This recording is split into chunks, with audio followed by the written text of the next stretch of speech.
तक्रार केली होती, प्रांजलनीच केली होती. अजितदादांनी भाषणात असं म्हटलं होतं, तलाव पण भरले जात आहेत, त्याची काळजी करू नका, पण त्याकरता उद्याच्या 7 तारखेला होणाऱ्या लोकसभेच्या निवडणुकीच्या निमित्ताने 3 मशीन येणार आहेत.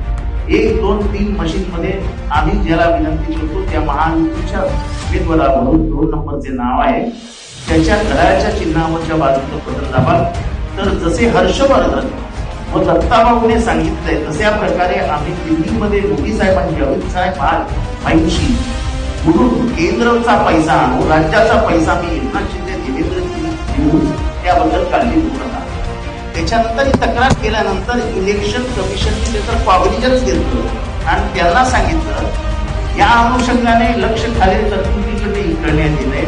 भारत निवडणूक आयोगाद्वारे आदर्श आचारसंहितेचा अनुषंगाने राजकीय पक्ष व त्यांच्या उमेदवारांकडे निर्मित आलेल्या सूचना क्रमांक 7/6 येथे आदर्श आचारसंहिता लागू झाल्या कारणाने मंत्र्यांद्वारे असे कोणत्याही प्रकारचे आर्थिक अनुदान घोषित करता येऊ नये.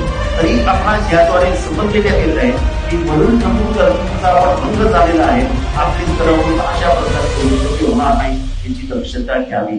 तरीही वारंवार अशी आमिष दाखवण्यात आली, वारंवार असे स्टेटमेंट देण्यात आले आणि त्याच्यामुळे आचारसंहिता नावाची गोष्ट महाराष्ट्रात अस्तित्वात आहे असं आम्हाला कधी वाटलंच नाही. निवडणूक आयोग हे कम्प्लीट फेल झालं महाराष्ट्राच्या ऑपरेशन. मशीन स्लो झाल्या, नावं गाळली गेली, डिलिटेड झाली. हे मुद्दामून केलं का काय केलं हे समजायला मला